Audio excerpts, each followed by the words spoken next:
আমাৰ সৈতে এইখিনি মুহূৰ্তত গহপুৰ সমষ্টিৰ কংগ্ৰেছ প্ৰাৰ্থী শংকৰজ্যোতি কুটুম উপস্থিত আছে আৰু এইকেইদিন যথেষ্ট ব্যস্ত চাৰিওফালে নিৰ্বাচনী প্ৰচাৰ বিভিন্ন পঞ্চায়তত গাঁৱে গাঁৱে নিৰ্বাচনী প্ৰচাৰ চলাইছে আমি RKJ লাইভৰ জৰিয়তে আমি কিছু কথা তেখেতৰ পৰা জনাবলৈ চেষ্টা কৰিম নমস্কাৰ মই প্ৰণৱজ্যোতি শইকীয়া যথেষ্ট ব্যস্ত মাজত মাত্ৰ দুটা দিন বাকি নিৰ্বাচনী প্ৰচাৰ বিভিন্ন গাঁৱে গাঁৱে প্ৰচাৰ চলাইছে গতিকে কেনেকুৱা পাইছে ৰাইজৰ সঁহাৰি সমাদৰ কেনে ধৰণে আপুনি দেখা পাইছে বহুত ভাল পৰিৱেশ একচুৱেলি এইটো নিৰ্বাচনী প্ৰচাৰ বুলি ক'ব পৰা নাযায় সেইটো নিৰ্বাচনৰ পাছত যি বিজয় উৎসৱ তো তেনেকুৱা উৎসৱ মনাই থকা নিচিনা অনুভৱ হয় তো ৰাইজৰ মৰম আৰু আশীৰ্বাদ যিমানখিনি গহপুৰবাসীয়ে মোক দিবলগীয়া আছিলে মোৰ দেউতাৰ প্ৰতি দি শ্ৰদ্ধা আৰু শ্ৰদ্ধাঞ্জলি যিমানখিনি দিবলগীয়া আছিল গহপুৰবাসী ৰাইজে অলৰেডি মোক দিয়া হৈছে আপুনি কিমান মান ভোট আপুনি লাভ কৰিম বুলি আপুনি ভাবিছে যিটো ভোটৰ যিটো ক্যালকুলেশন কিমান মান ব্যৱধান হ'ব বুলি ভাবিছে বা যদি আপোনাক ভোট দি জয়যুক্ত কৰে আপুনি গহপুৰখনক লৈ মানে কি ক্ষেত্ৰত আপুনি কাম কৰিম বুলি ভাবিছে পলিটিকেল এনালাইজাৰসকলৰ মতে বা যিসকলে ৰাজনৈতিক বিশ্লেষণ কৰা বৰেণ্য ব্যক্তিসকলে মোক জানিব দিছে যে 90,000-ৰ ওপৰত ভোট পাম বুলি কৈছে আৰু আপোনাৰ পিতৃ আসলে গণেশ কুটুম ডাঙৰীয়া গহপুৰখনত বহুত কিবা কিবি দি থৈ গৈছে গতিকে তেখেতৰ পুত্ৰ হিচাপে আপুনি গহপুৰখনত মানে ধৰি লওক কি ক্ষেত্ৰত কাম কৰাৰ আপোনাৰ পৰিকল্পনা আছে কি ক্ষেত্ৰত মানে আৰু কৰিব লগা আছে দেউতাৰ যি অদৰুৱা সপোন আছিলে গহপুৰখনক কেন্দ্ৰ কৰি পূৰ্ণাংগ এটা জিলা প্ৰশাসনিক জিলা এটা পোৱা সেইখিনি 2028 চনৰ ভিতৰত মই সেই আদৰুৱা কামখিনি মই কৰিম বুলি মই গহপুৰবাসী ৰাইজক কথা দিছোঁ আৰু গহপুৰ পূৰ্ণাংগ ডিষ্ট্ৰিক্ট হ'ব আৰু 2 নম্বৰ যি আমাৰ গ্ৰামীণ অৰ্থনীতি তো গ্ৰামীণ অৰ্থনীতিত মই বেছিকৈ মনোনিৱেশ কৰিম কিয়নো গাঁৱৰ মানুহ যদি ধনী হয় তেতিয়াহে আমাৰ দেশখন ধনী হ'ব আৰু গাঁৱৰ মানুহ যদি ধনী নহয় আমাৰ চৰকাৰ ধাৰুৱা হৈ থাকিব গতিকে 2 লাখ টকাৰ ধাৰ আমি মাৰিব লাগিব আমি ৰাইজে মাৰিব লাগিব তো ৰাইজৰ ওপৰত মাধমাৰ মূল্য বৃদ্ধি কৰিলেতো নহ'ব গতিকে ৰাইজক উপাৰ্জনমুখী কৰি যুৱ প্ৰজন্মক সংস্থাপন দি আৰু গ্ৰামীণ অৰ্থনীতিত মহিলাসকলক সবলীকৰণৰ জৰিয়তে আমি গোটেই 2 লাখ কোটি টকাৰ যিটো ধাৰ অসমৰ সেইখিনি আমাৰ চৰকাৰে প্ৰয়াস কৰিব বিজেপি প্ৰাৰ্থী উৎপল বৰা আছে নিৰ্দলীয় এগৰাকী প্ৰাৰ্থী আছে UPPL এগৰাকী প্ৰাৰ্থী আছে যদিও সকলোৱে কৈ আছে যে মূল যুঁজখন কংগ্ৰেছ আৰু বিজেপিৰ মাজত হ'ব গতিকে আপোনাৰ মতে এই দুটা কাৰ্যকালত উৎপল বৰাই গহপুৰ সমষ্টিত কি কাম কৰিব নোৱাৰিলে বুলি আপুনি ভাবে কাম কৰিব নোৱাৰিলে মানে কি বিধায়ক যিখিনি ডেভেলপমেণ্ট গহপুৰত হৈছে এইখিনিতো বিধায়কৰ ডেভেলপমেণ্টৰ আওতাত নপৰে এইটো পঞ্চায়তী ৰাজৰ আণ্ডাৰত পৰে তো বিধায়ক হৈছে বিধানসভাত সংবিধান বনোৱা ন্যায়পালিকা হয়নে এটা কাৰ্যপালিকা সেই ন্যায়পালিকা আৰু কাৰ্যপালিকাৰ কামটো জনপ্ৰতিনিধিগৰাকীয়ে ভালকৈ কৰা দেখা নগ'ল তো বিধানসভাত 5 বছৰ মূৰত কেইবাৰ বিধানসভা বহে তাত গহপুৰখনক লৈ পেলাই ইয়াত কোনো উদ্যোগৰ কথা কোনো কৃষি কৰ্মৰ কথা গ্ৰামীণ অৰ্থনীতিৰ কথা আৰু ইয়াত ভূমিপুত্ৰৰ ভূমি অধিকাৰৰ কথা এইবিলাকৰ বিষয়ে একো তেখেতে মাতা দেখা নগ'ল যাৰ পৰিণতিত গহপুৰ হৈছে 12 বৰণীয়া সংস্কৃতিৰে ভৰা গহপুৰ এখন বৰ অসম এই বৰ অসমখনক তেওঁ ধান কৰি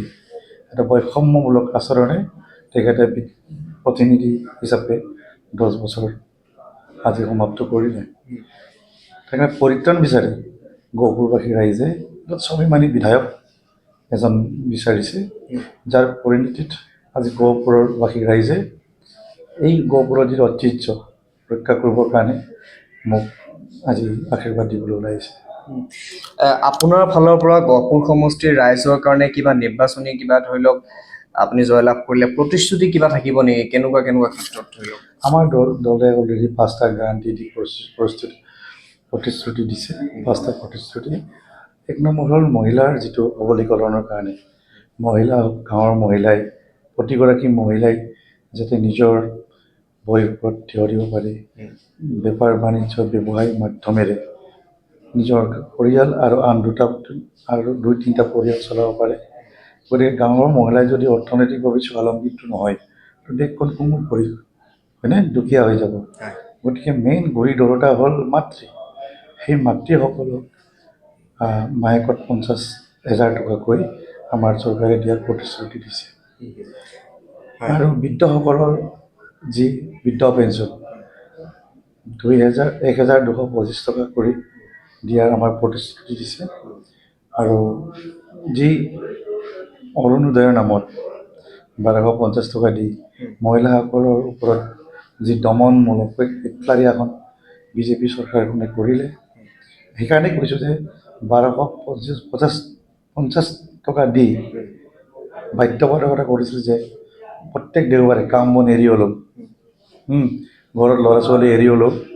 মন কী বাত শুনিব লাগে যিগৰাকী মানুহে নিজৰ মন কী বাত নিজৰ ঘৰৰ মানুহজনীক ক'ব লাগে সেই মনৰ কথা গোটেই ৰাইজক গাঁৱৰ মাইকী মানুহবিলাকক শুনাই জোৰ জবস্তি শুনাই হয়নে যদি শুনাব লাগে নিজৰ মাইকী মানুহ শুনাওক মই মনৰ কথা মোৰ মাইকী মানুহ শুনাওক বেলেগৰ মাইকে কিয় শুনাব লাগে হয়নে জোৰ জবস্তি তাৰপাছত মোদী আহিলে অমিত শ্বাহ আহিলে কি কয় বিজেপি মিটিঙত জোৰ জবস্তি আহিব লাগে যদি নাহে 1,250 টকা কাটি দিয়া হ'ব আমুকটো কাটি দিয়া হ'ব গতিকে 50 টকা দি মহিলাসকলক হাজিৰা কাম কৰাৰ নিচিনা কৰাই দিছে গতিকে মহিলাক যিটো সন্মান এই সন্মান লাভ হৈছে আৰু সেইটো দমনমূলক আঁচনিত আছিলে গতিকে আমি এই আঁচনিৰ পৰিৱৰ্তে আমি মা লক্ষ্মী আঁচনি দিছোঁ মা লক্ষ্মী আঁচনিৰ জৰিয়তে 3,500 টকা এই 3,500 টকাৰ ব্যৱধানত তাৰ 3,500 টকাৰ পৰিৱৰ্তে কংগ্ৰেছ দলৰ সভা সমিতি বা আমাৰ মুখ্যমন্ত্ৰী আহিলেও নাহাটো বাধ্যতামূলক নহয় কিবা প্ৰত্যাহ্বান দেখা পাইছে নেকি আপুনি এইকেইদিন নিৰ্বাচনী প্ৰচাৰ চলাই থাকোঁতে প্ৰত্যাহ্বানৰ সন্মুখীন প্ৰত্যাহ্বান নাই যাৰ ৰাইজৰ জনাৰ্দন মই একচেপ্ট কৰি ল'ম আৰু যিসকল পাৰ্টি মোক প্ৰতিদ্বন্দ্বী বুলি ভাবি আছে তেখেতসকলৰ শুভকামনা দেখিল ভালদৰে গণতন্ত্ৰক সন্মান জনাই এই 2 এদিন যিটো আছে ভালদৰে গণতন্ত্ৰক সন্মান জনাই গণতন্ত্ৰৰ যিটো উৎসৱ নিৰ্বাচন যাতে হিংসাক পৰিত্ৰাণ কৰি অহিংসাৰ পথেৰে নিৰ্বাচনত চবেই সহযোগ কৰিব লাগে আৰু প্ৰত্যেকজন ব্যক্তিয়ে নিজৰ নাগৰিকত্বৰ যিটো মূল্যবোধ সেইটো ৰক্ষা কৰি ভোটদান কৰিব লাগে শংকৰদা শেষৰটো প্ৰশ্ন আমাৰ ফালৰ পৰা গহপুৰ সমষ্টিত বিভিন্ন জাতি জনগোষ্ঠীৰ লোক আছে বিভিন্ন সম্প্ৰদায়ৰ লোক আছে সেইসকলক ৰাইজক উদ্দেশ্যি আপুনি যিহেতু মাজত মাত্ৰ এটা দিন বাকী আছে ভোটদানৰ কাৰণে আপোনাৰ ফালৰ পৰা শেষত কি ক'ব বিচাৰিব ৰাইজক সকলো জাতি জনগোষ্ঠী ধৰ্ম নিৰ্বিশেষে মই আহ্বান কৰিব বিচাৰিছোঁ যে গৌৰৱৰ যি আহ্বান হাতে হাত ধৰি বৰ অসম কৰিম আমি বৰ অসম কৰিবলৈ আমি গহপুৰৰ পৰাও জনপ্ৰতিনিধিৰ প্ৰয়োজন গৌৰৱৰ হাত শক্তিশালী কৰিব লাগে যুৱক আৰু যুৱ প্ৰজন্মৰ চৰকাৰ হ'বলৈ এটা গতিশীল নতুন চিন্তাধাৰাৰে আমাৰ চৰকাৰখন এটা পৰিপুষ্ট সুন্দৰ সমৃদ্ধিশীল চৰকাৰ এখন বনাবলৈ হ'লে আমাৰ বয়োবৃদ্ধসকলৰ লগ বন্ধুসকলক চবকে অনুৰোধ কৰিছোঁ যে গৌৰৱ গগৈ ডাঙৰীয়াৰ তেখেতৰ নেতৃত্বত চৰকাৰ বনাওক আৰু গহপুৰৰ পৰা কংগ্ৰেছ দলৰ প্ৰাৰ্থীগৰাকীক বিপুল ভোটত জয় কৰাই গহপুৰহে এক চৰকাৰৰ যি সহযোগী দল হিচাপত আমাৰ গহপুৰ ৰাইজে পিছুৱাই যোৱা নাই আগলৈও গৌৰৱ গগৈ চৰকাৰত সহযোগী বিধায়ক হিচাপে মোক যেন গহপুৰৰ পৰা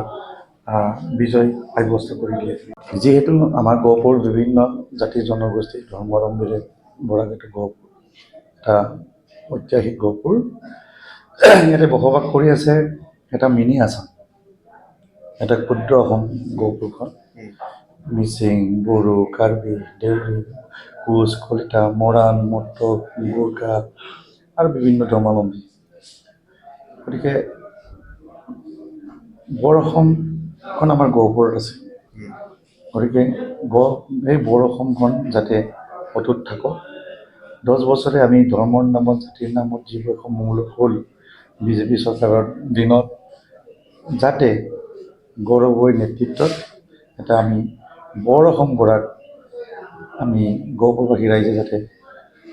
পিছ হৈ নাথাকোঁ, আগলৈ গুচি যাম। তাৰ কাৰণে গহপুৰবাসী ৰাইজক মই আবেদন কৰিছোঁ,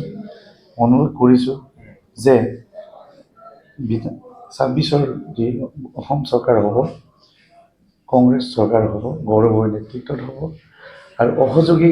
বিধায়ক হিচাপে গহপুৰৰ পৰা কংগ্ৰেছৰ প্ৰাৰ্থীক যাতে আপোনালোকে বিপুল ভোটত ভোট দি জয়যুক্ত কৰাই যায়, তাৰে অনুৰোধ থাকিল। নমস্কাৰ।